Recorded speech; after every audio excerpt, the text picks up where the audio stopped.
Tape www.suividécole-au-sénégal.com. À école au Sénégal, c'est facile, tu n'as qu'à te connecter. Tape école au Sénégal, les leçons sont beaucoup. Chers élèves, bonjour. À présent, nous allons faire une leçon de grammaire qui va porter sur le sujet. Donc, on avait commencé à voir d'abord le sujet, ensuite qui va me rappeler ce qui avait suivi. Oui, le sujet partiel. Peux-tu nous rappeler ce que c'est que le sujet partiel? Oui, Adama. Donc, le sujet partiel, c'est une partie du vrai sujet. Fais-nous une phrase avec un sujet partiel. Très bien. Ma sœur et moi allons au marché. Qui est-ce qui allons au marché? Ma sœur et moi. Donc, ma sœur est un sujet partiel. Moi aussi est un sujet partiel. Le sujet tout court, c'est ma sœur et moi. Ensuite, on avait vu le sujet commun. C'est quoi un sujet commun? Oui, Moussa? C'est un sujet qui fait plusieurs actions à la fois. Donne-nous un exemple. Le joueur court, bondit et marque un but. Qui est-ce qui court? Le joueur. Qui est-ce qui bondit? Le joueur. Qui est-ce qui marque un but? C'est le joueur. C'est ça qu'on appelle un sujet commun. À présent, nous allons passer à la leçon du jour. Vous lisez silencieusement les phrases que vous avez au tableau. C'est bien, vous suivez à présent. Que veux-tu être quand tu seras grand? Demande la mère à son enfant. Jaina Barali. Que veux-tu être quand tu seras grand? Demande la mère à son enfant.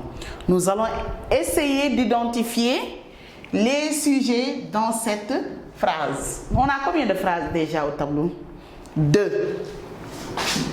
Nous avons 2 phrases. La première se termine par un point d'interrogation. Et la deuxième phrase se termine par un point. Et quel est le type de la première phrase? Oui, Rama, très bien. Nous avons une phrase interrogative. Pourquoi? Parce qu'elle pose une question.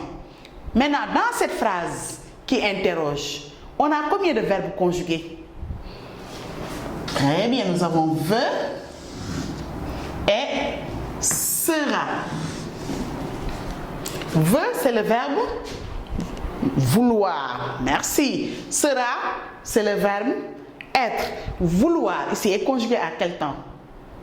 Abdurrahman, là, on l'a conjugué au présent de l'indicatif. Sera est conjugué au futur. Et quel est le sujet du verbe?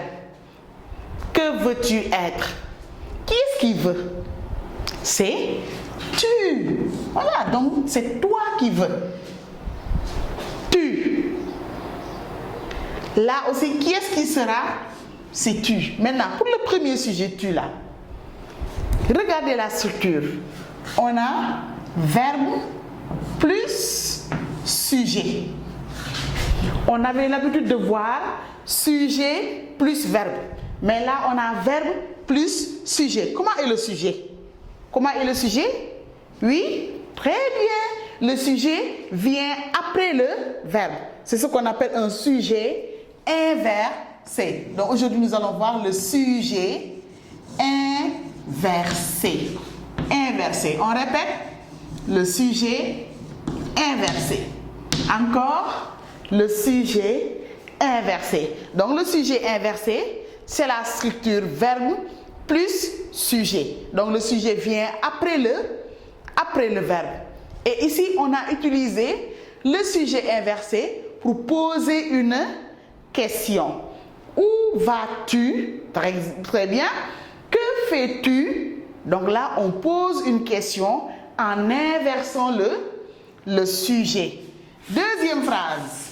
Demande la mère à son enfant. Qui est-ce qui demande? C'est la mère.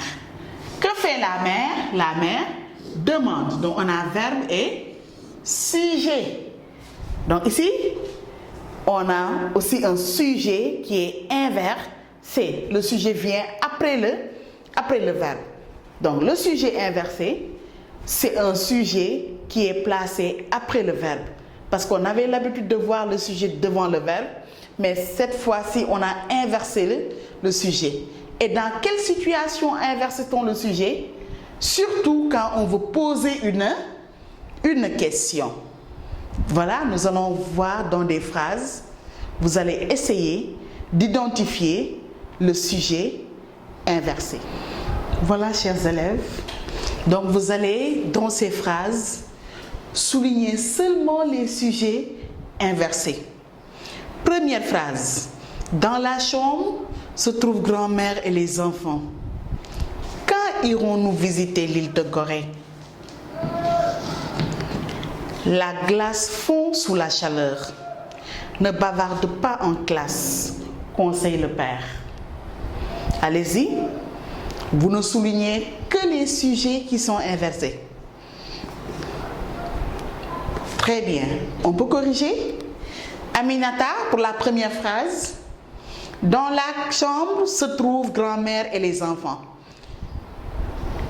Pour trouver, il faut toujours décomposer la phrase en termes. En grammaire, prenez le soin, la précaution de décomposer la phrase en termes pour être sûr que le travail est bien fait. Qui est-ce qui se trouve dans la chambre? Très bien, c'est grand-mère et les enfants. Donc voilà, on souligne parce que là, le sujet vient après le verbe. On a un sujet inversé. Qui est-ce qui se trouve dans la chambre? Grand-mère et les enfants. Grand-mère et les enfants se trouvent où dans la chambre? Complément circonstanciel de lieu. On a vu les compléments circonstanciels. Voilà. Donc là, on souligne grand-mère et les enfants parce que c'est le sujet inversé. Mais si on prend grand-mère seulement, c'est un sujet partiel et inversé. C'est très bien. Deuxième phrase. Quand irons-nous visiter l'île de Gorée? Oui. Qui est-ce qui iront visiter l'île de Gorée? Nous. Très bien. Donc là, on a un sujet inversé. Et là, on pose une question. Troisième phrase. La glace fond sous la chaleur. Qu'est-ce qui fond? C'est la glace. Que fait la glace? La glace fond. C'est le verbe fondre. Très bien. Ce qui reste, c'est le complément.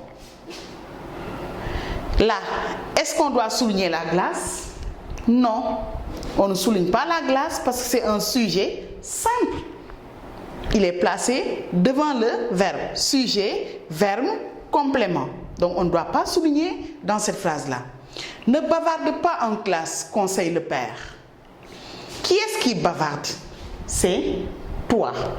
Qui est-ce qui ne bavarde pas? C'est toi.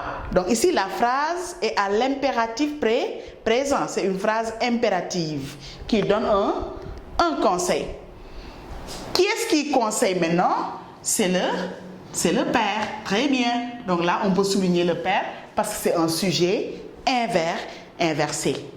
Retenez, chers élèves, que le sujet inversé se place après le verbe. Et pour trouver le sujet dans la phrase, posez la question qui est-ce qui ou la question qu'est-ce qui après le verbe. Si vous le faites, vous trouverez toujours les exercices qui vous seront donnés et vous allez réussir votre analyse grammaticale. Sur ce, je vous dis merci de votre attention et à la prochaine. A école.